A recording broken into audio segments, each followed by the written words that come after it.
ET news network प्रत्येक क्षणी आपल्यासोबत. मित्रांनो, मी संतोष सिंह लांजेवार. आपले ET न्यूज नेटवर्कमध्ये हार्दिक स्वागत. आता आपण एका विशेष जागतिक स्तरावरील बातमीकडे वळूया.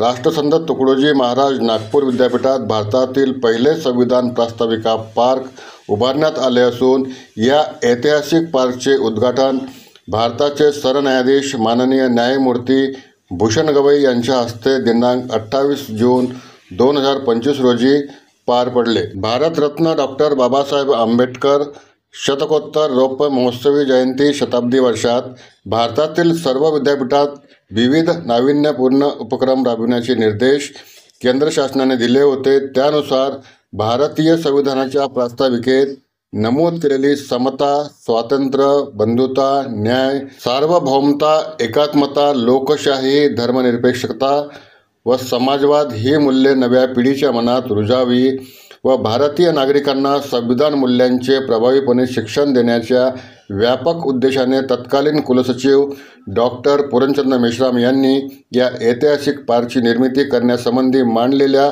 संकल्पनेला व प्रस्तावाला तत्कालीन कुलगुरू डॉक्टर सिद्धार्थ विनायक काणे व विद्यापीठ प्राधिकरणाने मान्यता प्रदान केली होती.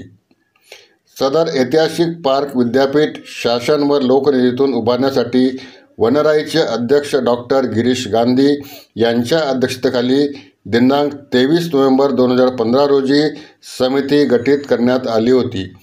सदर प्रकल्प पूर्णत्वास नेण्यासाठी समितीने सतत विचारमंथन, नियोजन, निधी संकलन व पाठपुरावा करून हा प्रकल्प यशस्वीरित्या पूर्ण केला.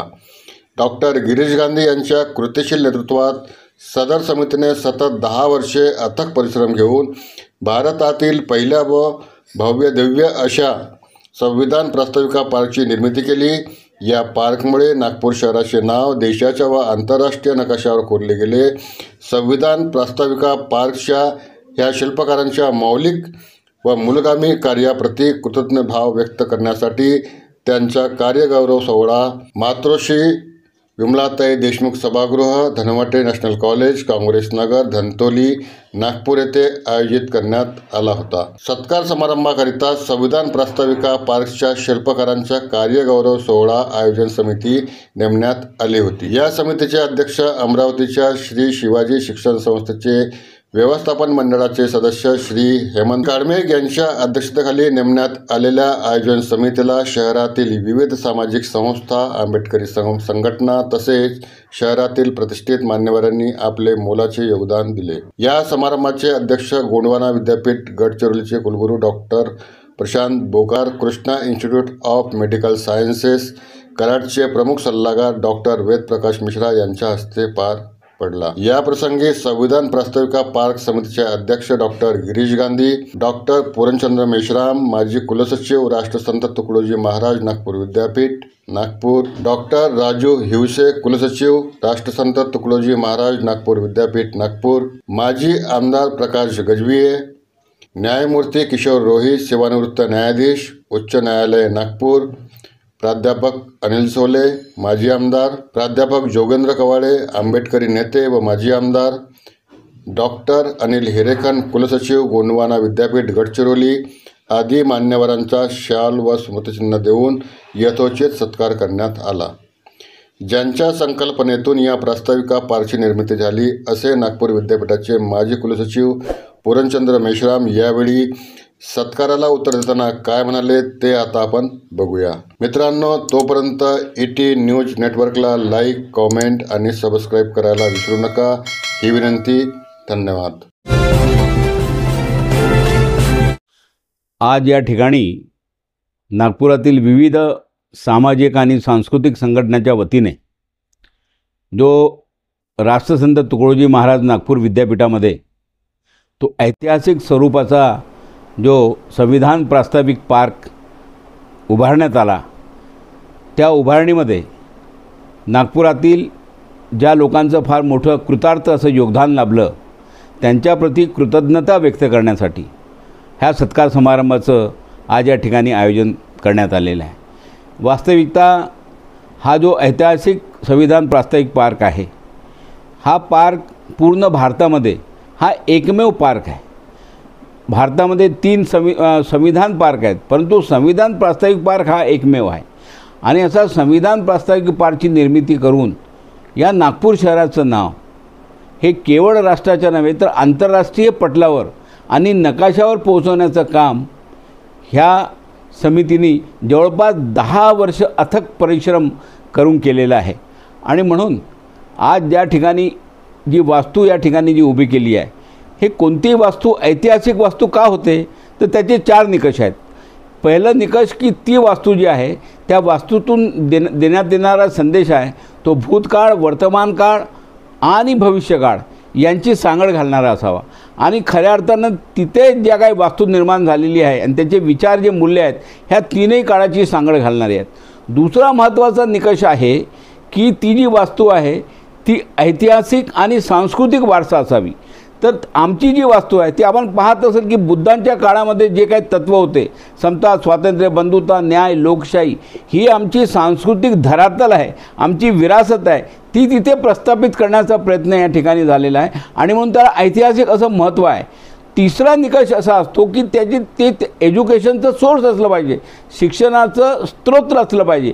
तर त्या ठिकाणी जे विद्यार्थी येतील तर त्यांना संविधान मूल्यांचं शिक्षण मिळेल, त्याचं प्रबोधन होईल, म्हणजे शिक्षणाचं सुद्धा ते स्रोत आहे. आणि चौथं एक पर्यटन स्थळ, पूर्ण जगातले लोक भारतामध्ये कुठे संविधान प्रास्ताविक पार्क आहे ते बघण्यासाठी लोक येतील. असे 4ही निकष जे आहेत ते 4ही निकष पूर्ण करणारा हा संविधान प्रास्ताविक पार्क आहे. आणि म्हणून तो ऐतिहासिक पार्क आहे.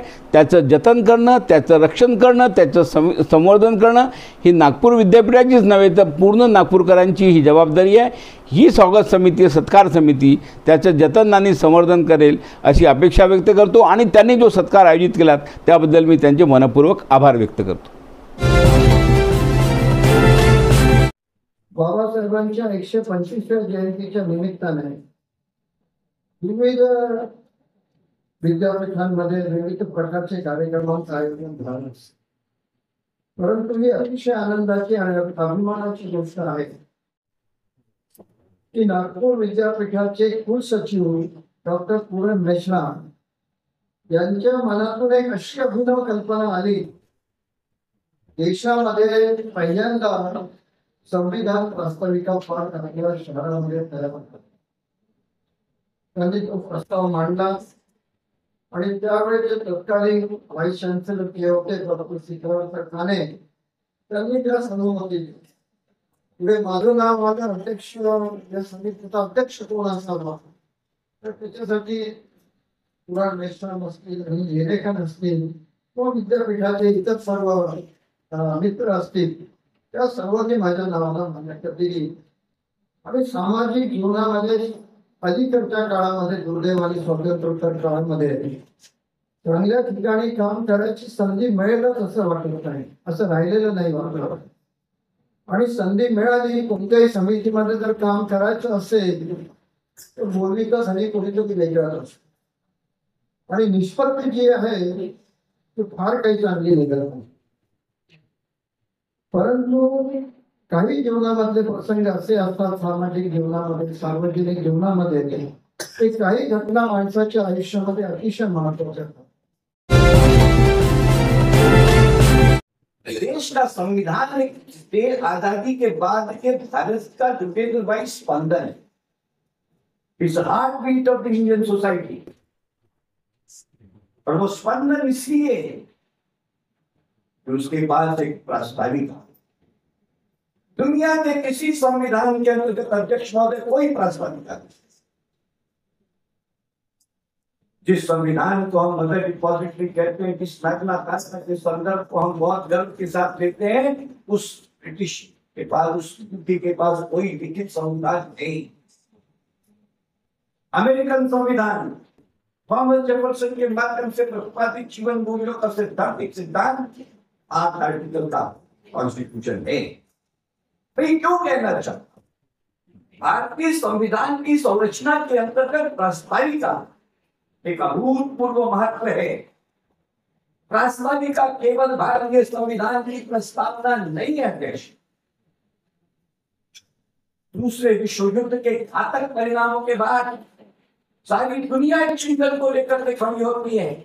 इंटरनेशनल चार्टर ऑफ जस्टिस प्रोइसा बनता है कि नहीं बनता 1946 के अंतर्गत, क्यों बना? ह्यूमन डिग्निटी इमेंसिपेशन कहां से है? सारी वस्तुस्थितियों के अंतर्गत यूएनओ चार्टर कैसे बना, यूएनओ डिक्लेरेशन कैसे बना, यूएनओ कन्वेंशन कैसे बना, और आप क्यों दूर जाते हैं? मोनार्की के खिलाफ दुनिया के अंतर्गत सबसे बड़ा होने वाला रिवॉल्यूशन, जिसे हम फ्रेंच रिवॉल्यूशन कहते हैं, तो पूछना चाहता हूं, संविधान की प्रस्ताविका जिन जीवन मूल्यों के ऊपर में प्रतिपादित है, दुनिया के अंतर्गत एक स्लोगन दिया गया 1789, जिसे हम फ्रांस क्रांति कहते हैं। क्या घोषणा थी उसकी? Men are born free and men shall die free। हम आजाद पैदा होने वाली जमात है और हमें आजाद ही मरने का अधिकार है। हमारे मूलभूत संदर्भ रचित कौन से हैं? एक त्रिकोण निर्धारित किया गया और दुनिया को स्लोगन मिला, man human race is entitled to liberty, fraternity and equality. संविधान की प्रस्ताविका केवल लिबर्टी, फ्रेटर्निटी और इक्वालिटी नहीं है। संविधान की प्रस्ताविका कहती है कि सबसे पहले अगर न्याय होगा, justice first, liberty next, equality next, and fraternity is the fourth आधार। नागपूर विद्यापीठाने आणि नागपूरच्या नागरिकांच्या समितीने हा रेकॉर्ड केला आहे की एक विद्यापीठ आणि समाज काय किती मोठ्या प्रमाणात काम विद्यापीठ आणि समाज, याच्या आधी हे उदाहरण नाहीयेत की तुम्हाला? विद्यापीठाने 2 केंद्र विद्यार्थ्यांनी समिती तयार केली, समितीमध्ये लोक घेतले।